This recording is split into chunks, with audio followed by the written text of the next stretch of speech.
मुरली club में आज सबका स्वागत है। आज सोनाली बहन हमारे साथ है, उनसे मुरली सुनेंगे। ओम शांति।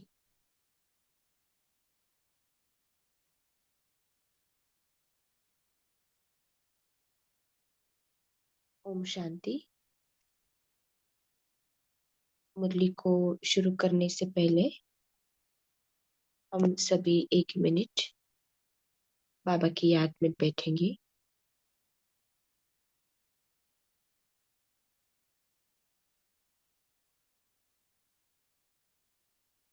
अपने आप को अपने ओरिजिनल सत्य स्वरूप में देखेंगे।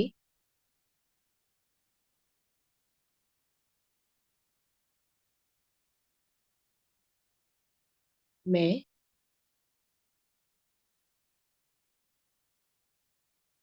एक सूक्ष्म पॉइंट ऑफ लाइट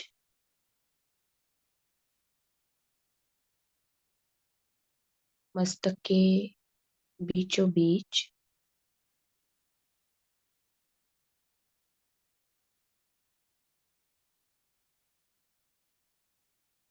और मुझ पॉइंट ऑफ लाइट से चैतन्य प्रकाश की तरंगे निकल रही है।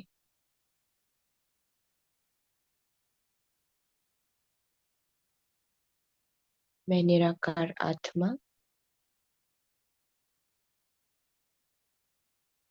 परमात्मा की संतान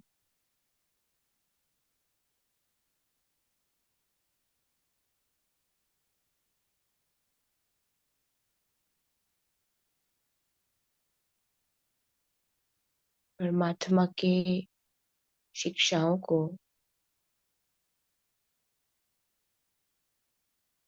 उनकी शक्तियों को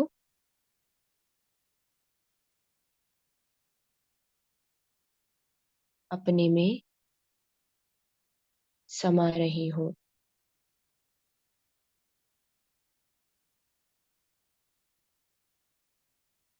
ओम शांति।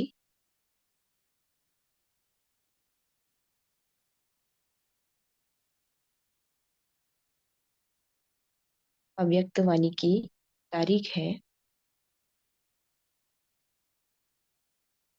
16 जनवरी 16 जनवरी 1977 और मुरली का टाइटल है संतुष्ट आत्मा ही अनेक आत्माओं का इष्ट बन सकती है। संतुष्ट आत्मा ही अनेक आत्माओं का इष्ट बन सकती है। तो जैसे वाणी के टाइटल से ही ये स्पष्ट हो रहा है कि बाबा ने इस वाणी में खास हम आत्माओं के समय अनुसार, खास करके अंत के समय अनुसार कौन सी स्थिति होनी चाहिए, ये बात स्पष्ट की है। और इस स्थिति का आधार क्या है। जैसे बाबा ने हम आत्माओं को महादानी के साथ साथ वरदानी मूर्त की बात की है।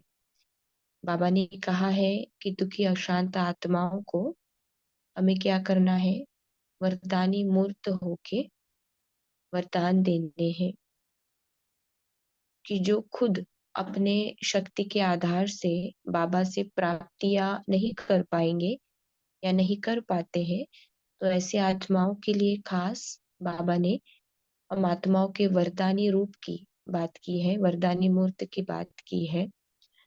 और इसका आधार है पहले तो हम आत्माओं की संतुष्टता की स्थिति, कि हम आत्माएं अपने आप में परमात्मा शक्तियों से, परमात्मा प्राप्तियों से कितने भरपूर है, संतुष्ट है।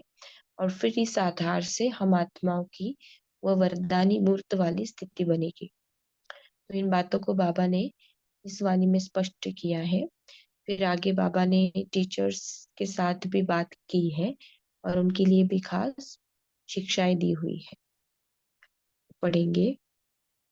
सर्व शक्तियों से संपन्न श्रेष्ठ कर्म सिखलाने वाले, नजर से निहाल करने वाले शिव बाबा बोले, वरदाता बाप द्वारा सर्व वरदानों को प्राप्त करते हुए बाप समान वरदानी मूर्त बने हो। बाबा पूछ रहा है कि बाप समान वरदानी मूर्त बने हो। एक है ज्ञान रत्नों का महादान, दूसरा है कमजोर आत्माओं प्रति अपने शुद्ध संकल्प व शुभ भावना द्वारा सर्वशक्तिमान से प्राप्त हुई शक्तियों का वरदान। बाबा ने दो बातें कही। एक तो बाबा ने कहा कि ज्ञान रत्नों का महादान करना है। तो जो ज्ञान के बिंदु हमने अपने आप में समाये हैं और जिनके अनुभवी मूर्त हो, हमने जीवन में परिवर्तन किया है, उन अनुभव के आधार से अन्य आत्माओं को श्रेष्ठ ज्ञान रत्नों का दान करना। तो ये महादान की बात बाबा ने की। और फिर दूसरी बात बाबा कहता है कि शुभ संकल्प और शुभ भावनाओं के आधार से जो भी शक्तियों को हमने बाबा से प्राप्त किया है, उन शक्तियों का वरदान देना है। तो ज्ञान धन दान देने से आत्मा स्वयं भी ज्ञान स्वरूप बन जाती है। लेकिन अब बाबा क्या कहता है, लेकिन जो कमजोर आत्माएं ज्ञान को धारण नहीं कर सकती, ज्ञानी तो आत्मा नहीं बन सकती, स्वयं के पुरुषार्थ द्वारा श्रेष्ठ प्रारब्ध नहीं बना सकती, ऐसी सिर्फ स्नेह, सहयोग, संपर्क भावना में रहने वाली आत्माएं आप वरदानी मूर्त द्वारा वरदान के रूप में कोई न कोई विशेष शक्ति प्राप्त कर थोड़ी सी प्राप्ति में भी अपने को भाग्यशाली अनुभव करेंगे, जिसको प्रजा पद की प्राप्ति करने वाली आत्माएं कहेंगे। बाबा क्या बात स्पष्ट कर रहा है, ऐसी आत्माएं जो स्नेही है, सहयोगी है, संपर्क में भी है, जिनकी भावनाएं हैं, श्रद्धा से इन सारी ज्ञान को समझने का प्रयास कर रही है, लेकिन उनमें वो ताकत नहीं कि वो अपने हिम्मत से इस ज्ञान का स्वरूप बन सके, प्राप्तियों का अनुभव कर सके। तो हम आत्माओं को क्या करना है, ऐसी आत्माओं के प्रति शुभ भावना और शुद्ध संकल्प के आधार से उनके प्रति वरदानी मूर्त का पाठ प्ले करना है। तो बाबा क्या कहेंगे, जिन भी आत्माओं के प्रति हम ये पाठ बजा रहे हैं, तो ऐसी आत्माएं बाबा कहता है जिसको प्रजापद की प्राप्ति करने वाली आत्माएं कहेंगे।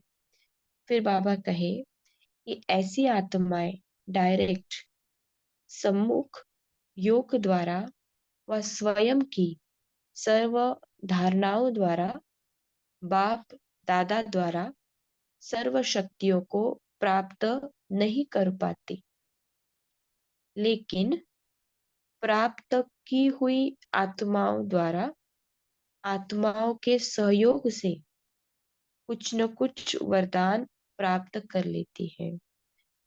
तो डायरेक्ट बाप दादा द्वारा नहीं, अपने धारणाओं, अपनी शक्तियां, योग बल द्वारा नहीं, लेकिन जिन आत्माओं ने बाबा से प्राप्त किया है, उन आत्माओं के द्वारा कुछ न कुछ प्राप्ति का अनुभव कर लेती है।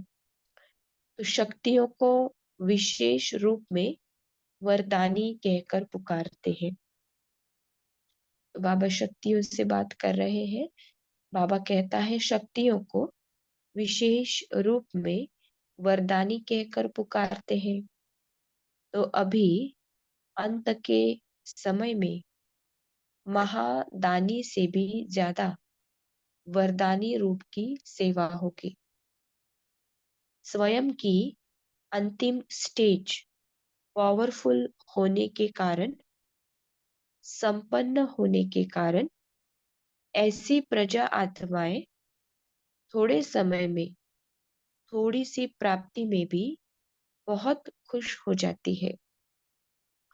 तो जो आत्माएं स्नेही है, सहयोगी है, जिनकी भावनाएं हैं, जो अपने हिम्मत से, अपनी योग बल से डायरेक्ट बाबा से कुछ प्राप्तियां नहीं कर पा रही है, वो आत्माएं क्या करेंगी?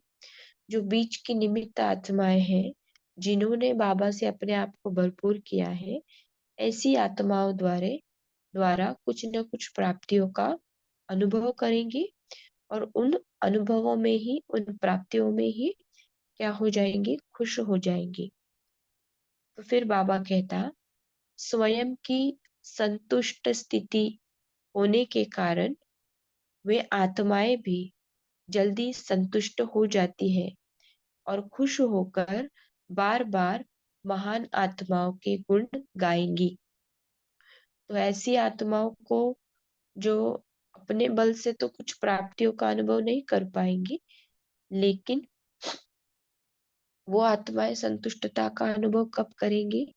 जब हम आत्माएं अपने आप में संतुष्टता के स्थिति में स्थित हैं और फिर ऐसी आत्माओं को प्राप्तियों का अनुभव करा रहे हैं, तो वो आत्माएं भी थोड़ी सी बात में संतुष्टता का अनुभव करेगी। तो बाबा कहता है, कमाल है, यही आवाज चारों ओर अनेक आत्माओं के मुख से निकलेगा। बाप का शुक्रिया और निमित्त बनी आत्माओं का शुक्रिया, यही गीतों के रूप में चारों ओर गूंजेगा।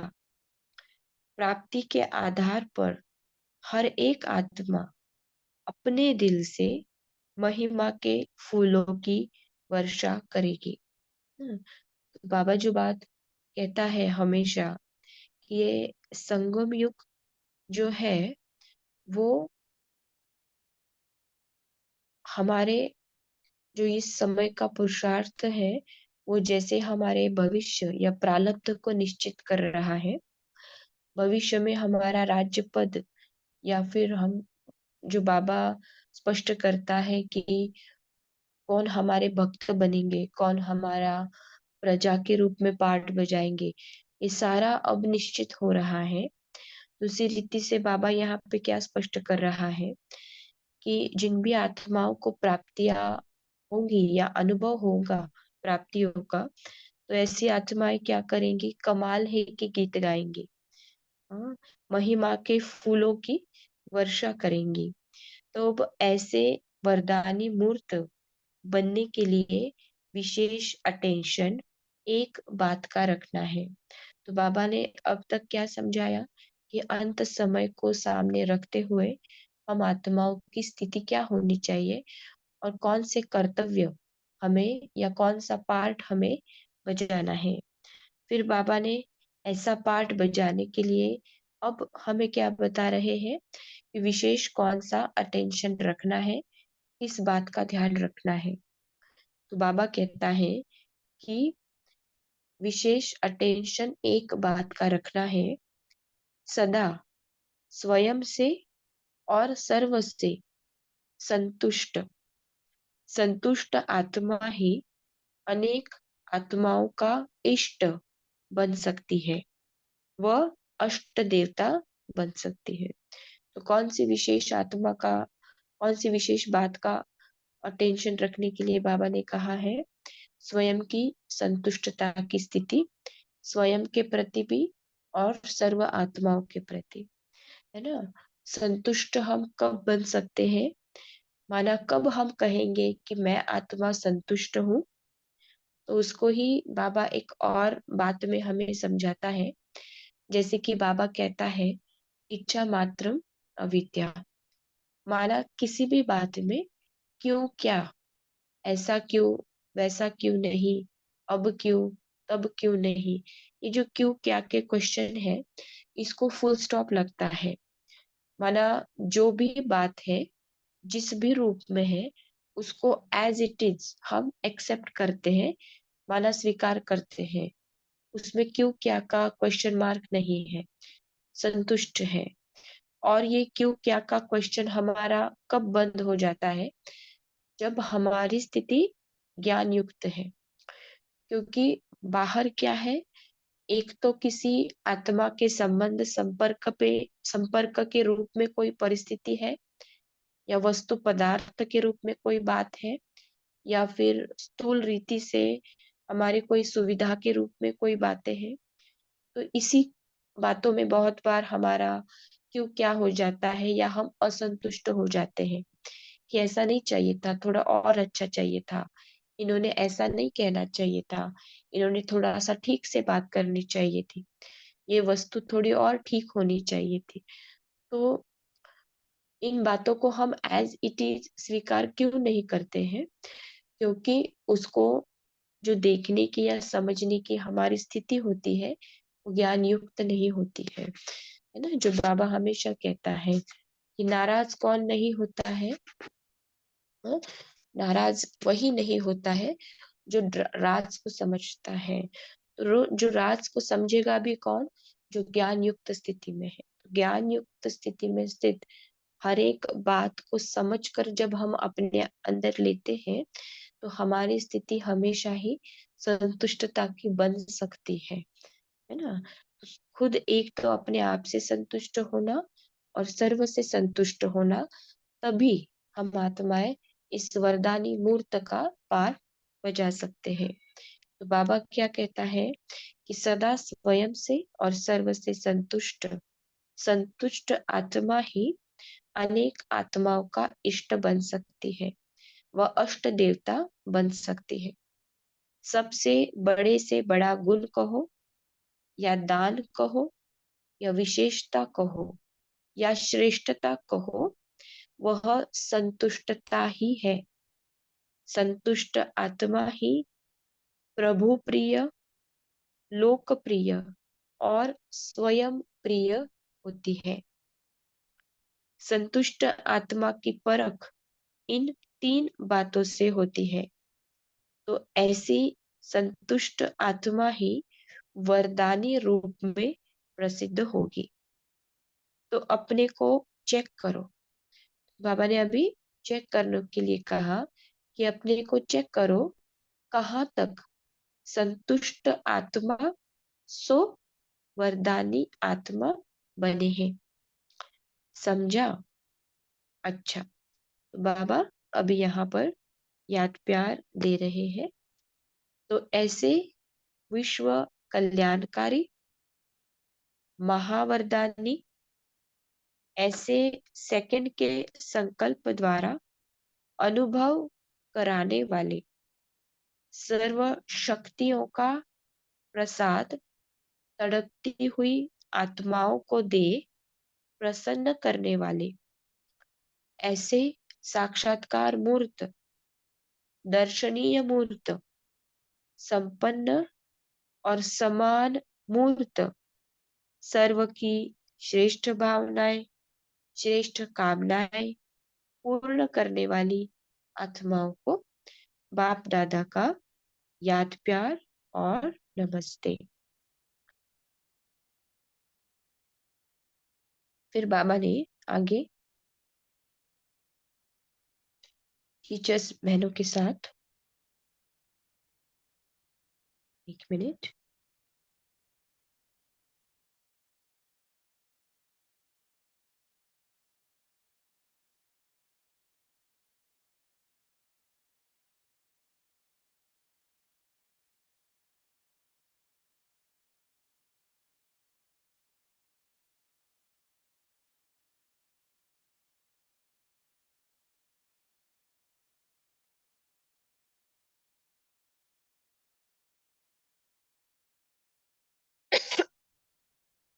फिर बाबा ने आगे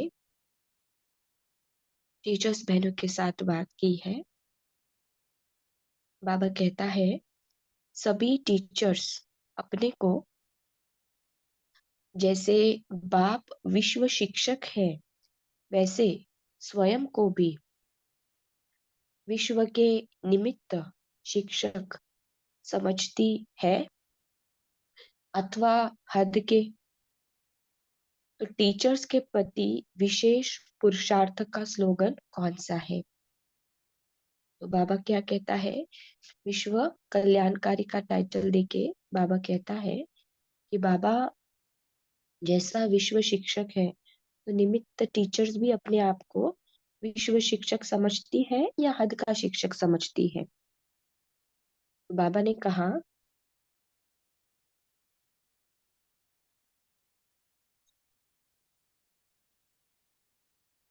टीचर्स के प्रति विशेष पुरुषार्थ का स्लोगन कौन सा है? हर सेकंड में, हर सेकंड मन, वाणी और कर्म तीनों द्वारा साथ साथ सर्विस करेंगे। कौन सा स्लोगन है? मनसा, वाचा और कर्मणा तीनों से एक साथ साथ सर्विस करेंगे, अर्थात एक सेकंड में व हर सेकंड में तीनों रूप की सेवा में उपस्थित रहेंगे। मनसा से भी सेवा हो रही है, तो साथ साथ वाणी से भी सेवा हो रही है, तो अपने कर्म से माना व्यवहार से, चलन से भी सेवा हो रही है।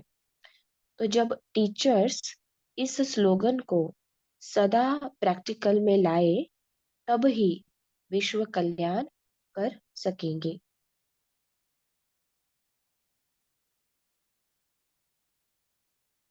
तो बाबा कहता है कि इतने बड़े विश्व का कल्याण करने के लिए एक ही समय पर जब तीनों ही रूपों से सेवा हो, तब यह सेवा का कार्य समाप्त हो सकेगा।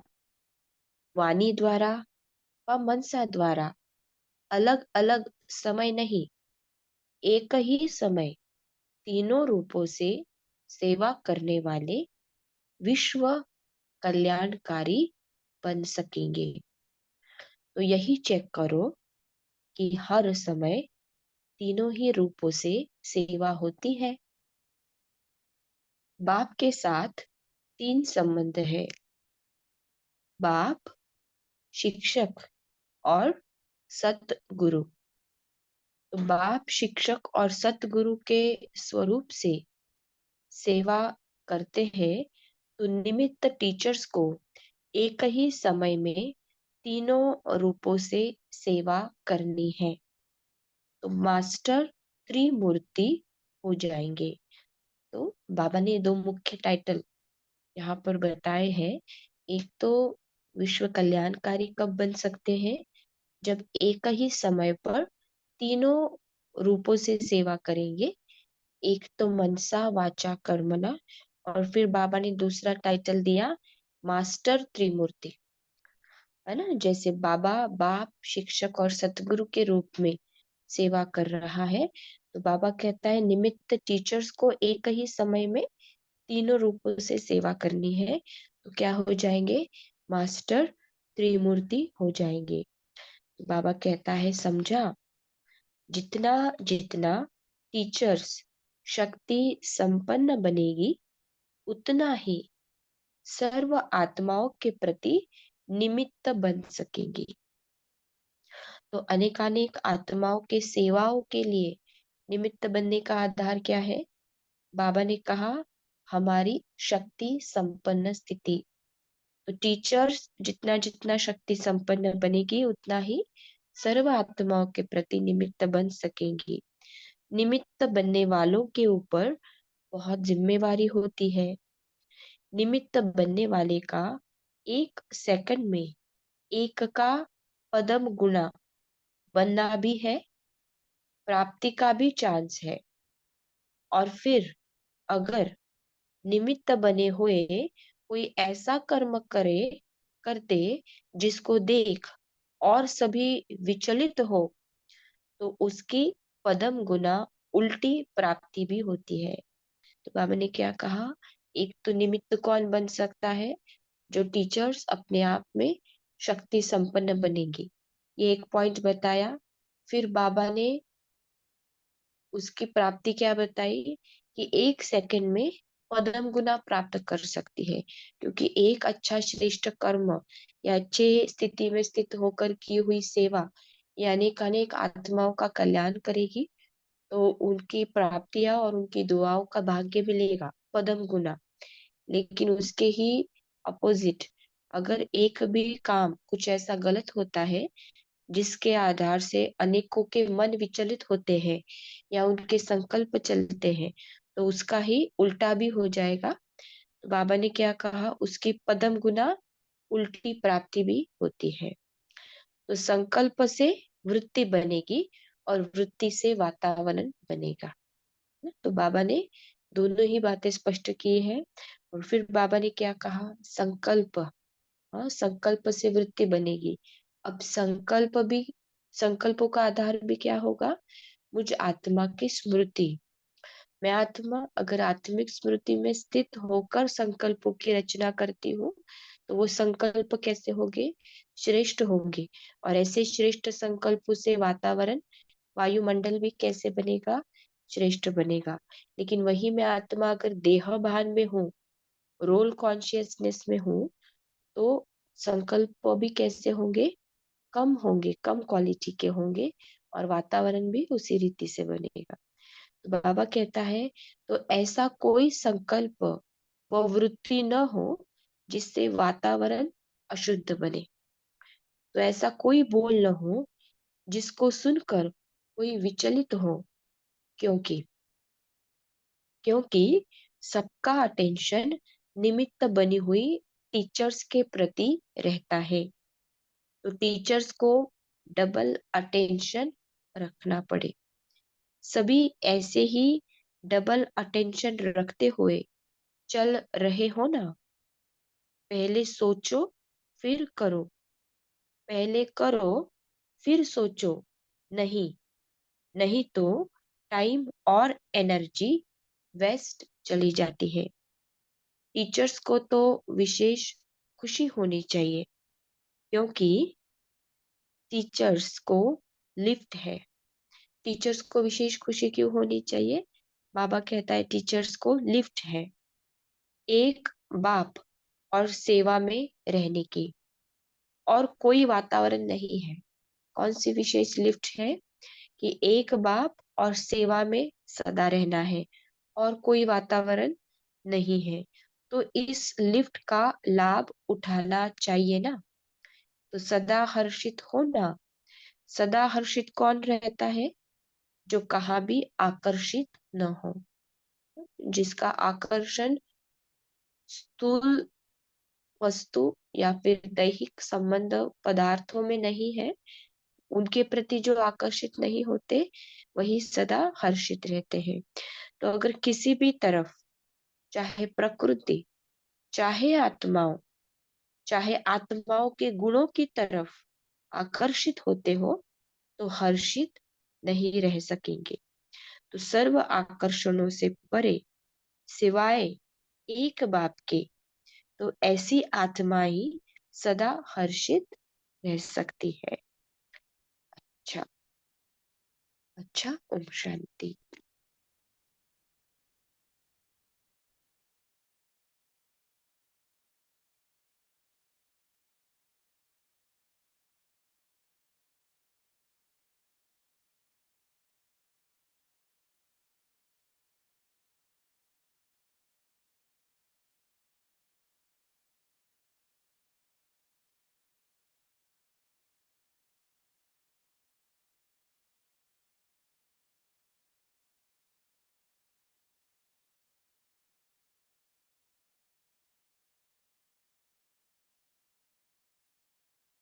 ओम शांति। अभी आप शेयर कर सकते हैं।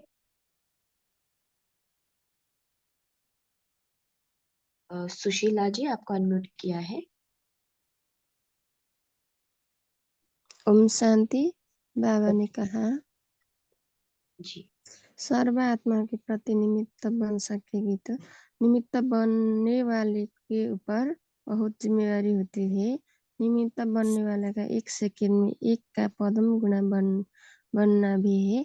प्राप्ति का भी चांस है। और फिर अगर निमित्त बने हुए कोई ऐसा कर्म करते जिसको देख और सभी विचलित हो, उसकी परम गुणा उल्टी प्राप्त भी होती है। तो संकल्प में वृत्ति।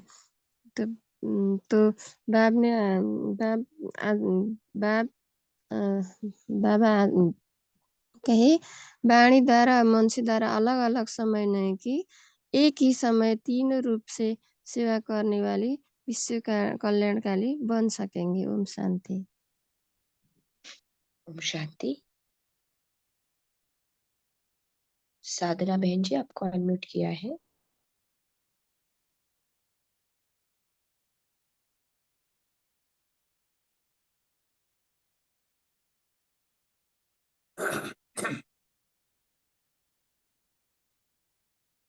साधना जी, आपको अनम्यूट किया है। ओम शांति। हाँ, मैंने अनम्यूट नहीं किया था। तो आज बाबा ने महादानी और वरदानी आत्माओं का अंतर बताया है कि जो महादानी आत्माएं हैं वो ज्ञान रत्नों का महादान करती हैं, और और दूसरी होती है वरदानी आत्माएं जो शुद्ध संकल्प, शुभ भावना और सर्वशक्तिवान से प्राप्त शक्तियों द्वारा वरदान करती हैं। तो जो ज्ञान धन देने से आत्मा स्वयं भी ज्ञान स्वरूप बन जाती है, तो जो महादानी आत्माएं होती हैं वो ज्ञान धन देने से दूसरी आत्माओं को, जैसे हम 7 दिन का कोर्स कराते हैं, तो वो स्वयं की शक्तियों से ही ज्ञान लेकर भी ज्ञान स्वरूप बन जाती हैं। लेकिन कुछ आत्माएं ऐसी होती है जिनको ज्ञान नहीं लेती, वो 7 डेज का कोर्स नहीं करती, ऐसे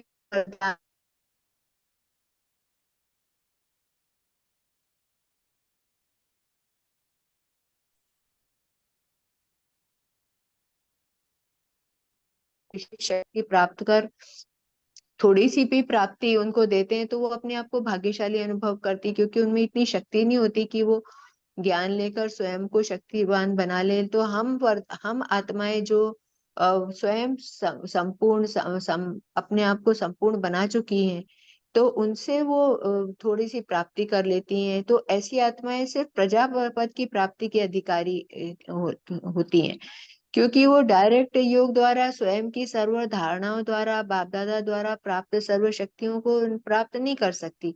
लेकिन हम लोगों जैसी प्राप्त की हुई आत्माओं द्वारा, आत्माओं के सहयोग द्वारा कुछ न कुछ वरदान प्राप्त कर लेती हैं। तो वो आत्माएं केवल प्रजापद की अधिकारी होती है। जबकि जो महादानी आत्माएं, जिनको ज्ञान देने से 7 दिन का कोर्स से स्वयं की शक्ति से स्वयं को शक्तिशाली बना सकती है, वो राजाई में भी जा सकती है। तो ये महादानी और वरदानी का अंतर आज बाबा ने क्लियर किया है। ओम शांति। जी, अच्छा। जयंत जी, आपको अनम्यूट किया है।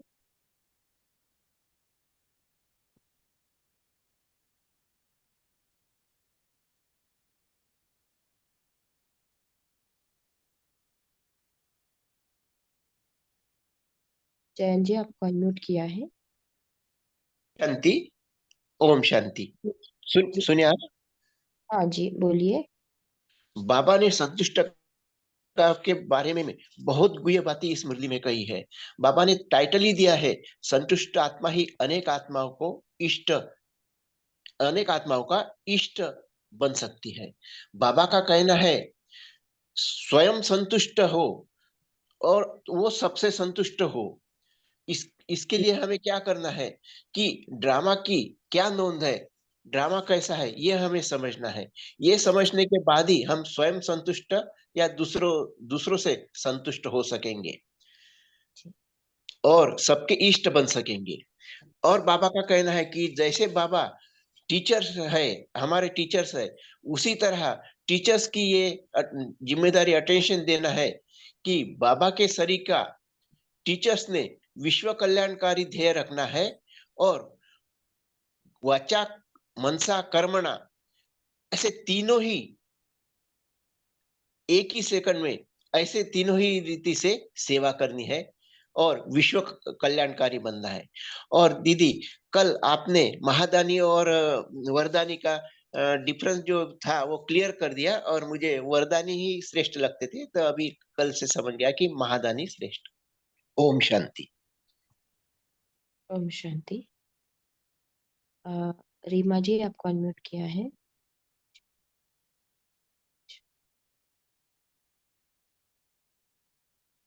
ओम शांति। रीमा जी, आप बात कर सकते हैं। ओम शांति। आज शांति। प्यारे बाप दादा ने बताया संतुष्ट आत्मा सो वरदानी आत्मा। वरदानी मूर्त बनने के लिए विशेष अटेंशन बाबा ने कहा है कि संतुष्टता, क्योंकि संतुष्टता बड़े से बड़ा गुण भी है और संतुष्टता बड़े से बड़ी शक्ति भी है। तो बाबा ने कहा कि ये जो स्वयं से संतुष्ट रहते हैं और सर्व से भी संतुष्ट रहते हैं, क्योंकि संतुष्ट आत्मा ही इष्ट बनती है और अष्ट बनती है। तो बाबा ने कहा संतुष्टता ही बड़े से बड़ा गुण है, यही सबसे बड़ी विशेषता है और संतुष्टता ही बड़े से बड़ा दान है, क्योंकि वो वरदानी आत्मा बन जाती है। संतुष्टता ही श्रेष्ठता है और संतुष्ट आत्मा ही प्रभु प्रिय, लोक प्रिय, स्वयं प्रिय होती है। तो ऐसी आत्मा, संतुष्ट आत्मा ही वरदानी रूप में प्रसिद्ध होती है। तो हम चेक करेंगे, क्योंकि छोटी छोटी बातों में कभी हम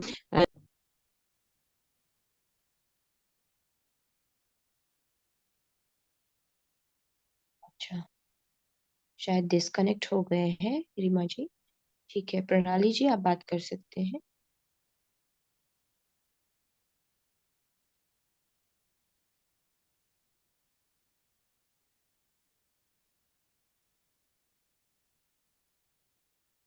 प्रणाली जी, आप बात कर सकते हैं।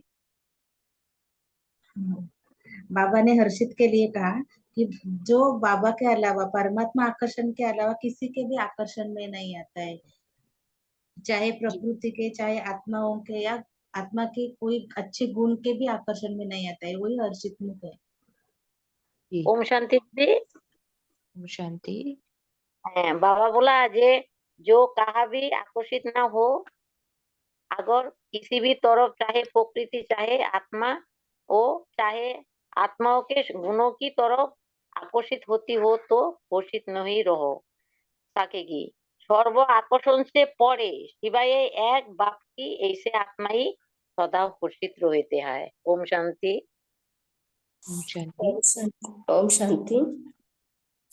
आज बाबा ने कहा कि जो भी निमित्त बने हैं ना, उनके ऊपर बहुत जिम्मेवारी होती है। जैसे कि जो भी निमित्त आत्माएं हैं, उनका एक सेकेंड में पद्मा पदम गुणा जमा भी होता है, तो ऐसे ही एक सेकेंड में उनका उल्टी हो जाती है, जमा के विरुद्ध भी हो सकती है। तो इसलिए बहुत अटेंशन देने की आवश्यकता है। संकल्प से वृत्ति बनेगी और वृत्ति से वातावरण बनेगा। तो ऐसी संकल्प व वृत्ति न हो जिससे वातावरण अशुद्ध बने। तो इस जो भी हमारी वृत्ति से या संकल्प से वातावरण को हम अशुद्ध करते हैं, तो उसका बोझ भी बहुत चढ़ सकता है। इसलिए बहुत बहुत अटेंशन देने की आवश्यकता है। इसलिए में बाबा ने अटेंशन खिंचवाया। हाँ, खास टीचर्स बहनों के लिए बाबा ने डबल अटेंशन की बात की थी।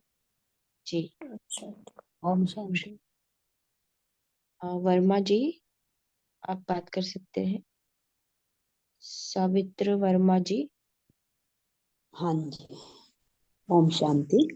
तो बाबा ने हमें आज जो शक्तियों के लिए जो वरदानी बताया, तो शक्तियां तो बाबा ने, जब हम बाबा से जुड़ते हैं तो मास्टर सर्वशक्तिमान जो बाबा हमें बनाते हैं, तो सर्व शक्तियों का विस्तार वहीं पे ही हो जाता है। तो हर एक ब्राह्मण जो हम वरदाता, बाप के जन्म होते ही हमें सर्व शक्तियों का वरदान मिलता है। तो बाबा बोलते हैं कि सर्व शक्तियों जो बाप द्वारा हमें मिली है, तो उन्हें जैसी भी परिस्थिति वाली कोई आत्मा हो, जैसी भी समय में, जैसी भी विधि से वो कार्य करना है। तो हमें भी ये अटेंशन देना है कि जब ये शक्तियां रूप में हम दूसरे आत्मा के सहयोगी बनते हैं और इन शक्तियों द्वारा ही हमें जो प्रभु ने वरदान दिया है, तो उस वरदान को हमें उस रूप में शक्तिशाली बन करके उन कमजोर आत्माओं के लिए वो शक्तियां वरदान के रूप में देनी हो। कि बाबा बोलते हैं कि जहां पर स्नेह और सहयोगी शक्तियां जो होती है, जो स्नेह से और सहयोग से जुड़ती है, तो उन आत्माओं के प्रति हमारा विशेष अटेंशन होना चाहिए। तो जहां संतुष्टता होगी वहां ही हम दूसरों को वो वरदान दे सकते हैं। इसीलिए हम प्रभु प्रिय, लोकप्रिय और स्वयं प्रिय होते हैं। तो ये स्वयं की परख भी होगी और हम वरदानी मुहूर्त में भी प्रसिद्ध होंगे और विश्व कल्याणकारी बन करके हर संकल्प हम भी अनुभव करेंगे और औरों को भी कराएंगे। तो इस संपन्नता से ही हमारी भावनाएं भी श्रेष्ठ होगी और हम और आत्माओं को भी श्रेष्ठ बनाएंगे। ओम शांति। जी ओम शांति। जी ओम शांति। सोनाली मैम, टाइम हो रहा है, कोई लास्ट पॉइंट शेयर करते हुए एंड करते हैं। ओम अच्छा शांति दीदी। मेरा ऐसा क्वेश्चन था कि पद्मा पदम 1 सेकंड में बोला है और उसी में बाद उल्टा बोला है, तो इसका एक्सप्लेनेशन मुझे समझा नहीं। उल्टा कैसा 1 सेकंड में हो सकता है? ओम अच्छा शांति। टाइम क्या है, कभी टाइम मिलेगा तो आगे डिस्कशन करेंगे। तो अभी दीदी से हम होमवर्क लेंगे और योग करेंगे। जी ठीक है। एक पोल लॉन्च कर रहे हैं, प्लीज।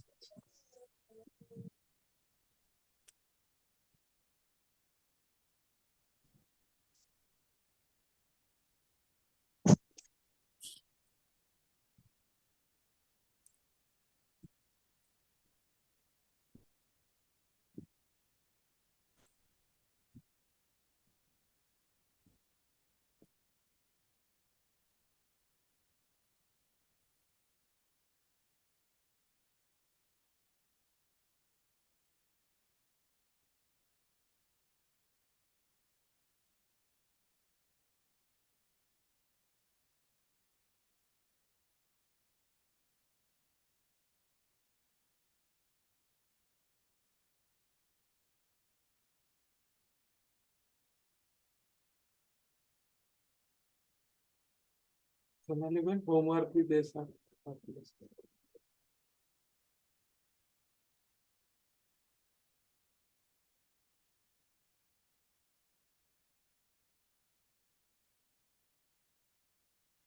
अच्छा ओम शांति।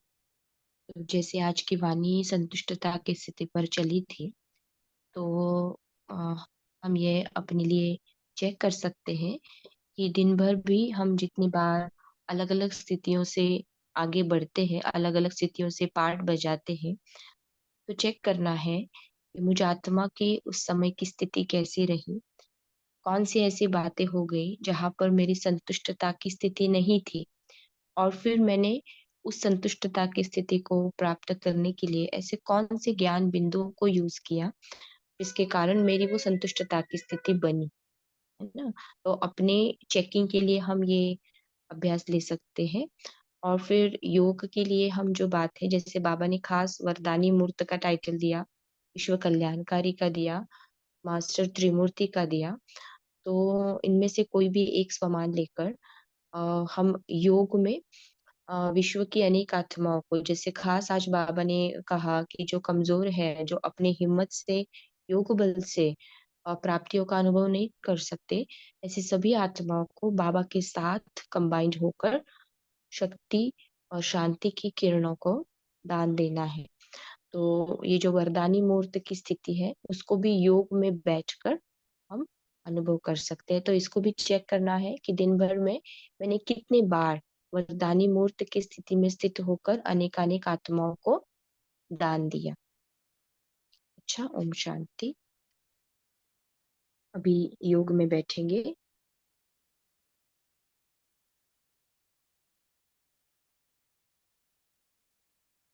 सभी अलर्ट होके बैठेंगे।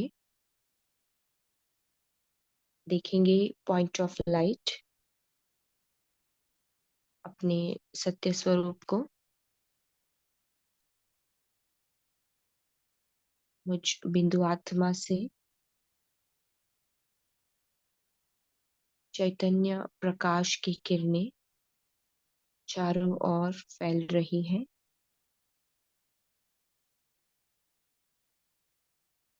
और इस प्रकाश से मुझ आत्मा का फरिश्ता स्वरूप बन गया है। मैं बिंदु आत्मा लाइट के शरीर में हूँ।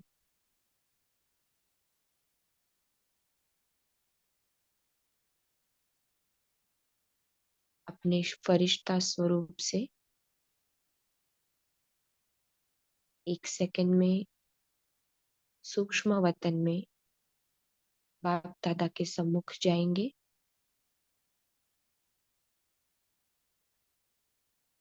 बाप दादा फरिश्ता स्वरूप में, मैं आत्मा भी फरिश्ता स्वरूप में हूँ।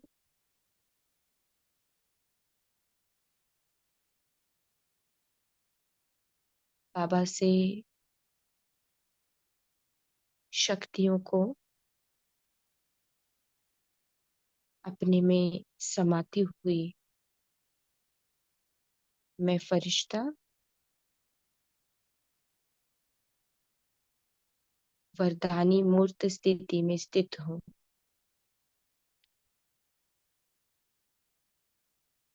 बाबा के साथ कंबाइंड स्थिति में विश्व की अनेकानेक आत्माएं जो दुख, अशांति से, भय से, चिंता से ग्रस्त है, इन सभी आत्माओं के प्रति परमात्म शक्तियों को मैं देती जा रही हूँ।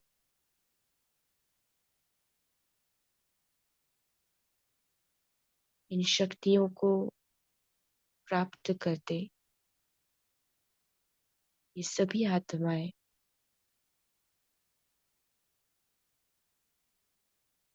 संतुष्ट होते हुए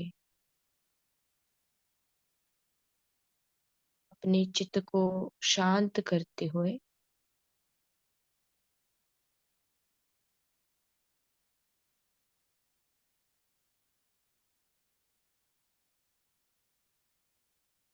परमात्मा के महिमा के गुण गा रहे हैं।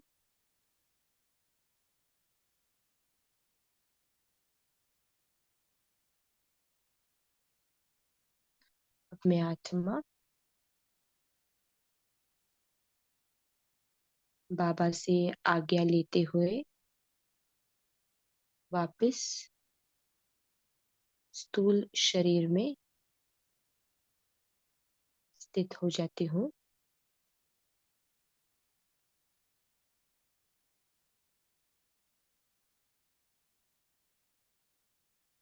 ओम शांति।